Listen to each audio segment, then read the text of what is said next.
안녕하세요. 오승법률사무소 권희진 변호사입니다. 오늘은 국제이혼을 고민하시는 분들이 가장 많이 물어보시는 내용, 배우자가 외국인인데 이혼을 한국에서 진행을 할 수 있을까요? 라는 질문에 대해서 이야기해 보려고 해요.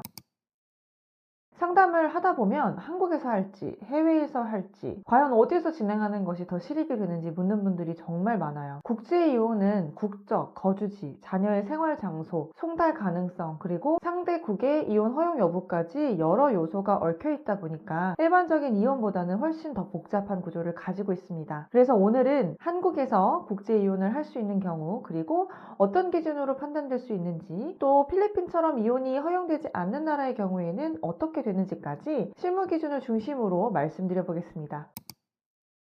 먼저 결론부터 말씀드리자면, 상대방이 외국인이라고 하더라도 일정 요건을 충족하면 한국에서 이혼 소송을 제기할 수 있는 경우가 꽤 있습니다. 국제사법이라는 법에서 어느 나라 법원이 이혼을 할 수 있는지에 대한 규정을 하고 있는데요. 그중 대표적인 기준들을 살펴보면 다음과 같아요. 첫 번째로, 부부 중 한 사람의 일상 거소가 한국에 있는 경우입니다. 국제사법 제56조에서는 이런 내용을 규정하고 있어요. 쉽게 말해서 한국에서 생활 기반을 가지고 있다고 볼 수 있으면 한국 법원이 관할을 가져갈 수 있습니다. 이건 실제 상담에서도 가장 많이 해당되는 부분인데요. 두 번째로는 미성년 자녀가 한국에서 생활하고 있는 경우입니다. 부모의 이혼 문제는 자녀와 함께 판단되는 경우가 정말 많기 때문에 자녀가 한국에서 거주를 하고 있다면 부모의 이혼을 한국에서 다룰 수 있다고 보기도 해요. 세 번째로는 부부가 모두 한국 국적을 가지고 있는 경우예요. 쉽겠죠? 설령 두 부부가 해외에서 생활을 했다 하더라도 국적이 한국이라면 한국에서 이혼 절차를 진행할 수 있는 여지가 생겨요. 네 번째로는 부부 중 한 사람이 한국 국적이거나 한국과의 연결이 강한 경우, 특히 이혼 여부만 판단해달라는 형태의 청구라면 한국에서 재판이 가능할 수도 있습니다.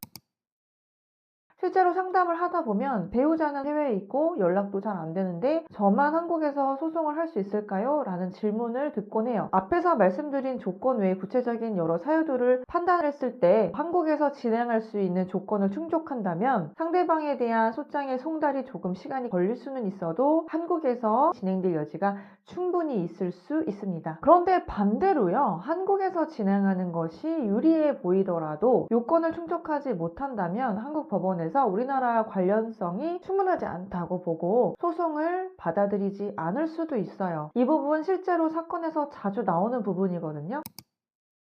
그 다음으로 질문이 가장 많은 나라가 바로 필리핀인데요. 필리핀은 원칙적으로 이혼 제도가 허용되지 않는 나라죠. 그래서 필리핀 배우자와의 이혼을 한국에서 할 수 있는지 궁금해 하시는 경우가 많아요. 한국과의 연결성이 인정된다면, 예를 들어 한국에 일상 거소가 있다거나 한국 국적자가 포함되어 있다던가 자녀가 한국에서 생활을 하고 있다면 한국에서 이혼 절차를 진행할 수 있는 가능성은 있어요. 즉 상대 나라 필리핀처럼 법률에서 이혼이 허용되지 않는다 하더라도 한국에서 이혼할 수 있는 길이 열려 있을 수 있다는 뜻입니다.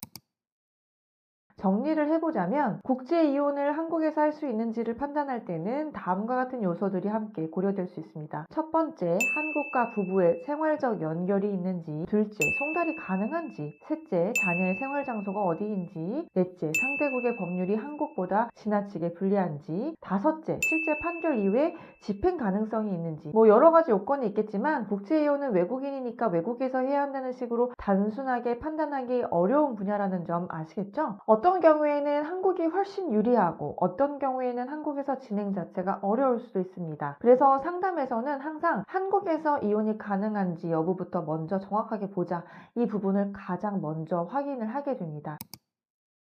오늘 내용이 외국인과의 이혼 혹은 국제이혼을 고민하고 계신 분들께 조금이나마 기준을 잡는 데 도움이 되셨으면 좋겠습니다. 다음 영상에서도 찾아뵐게요. 감사합니다.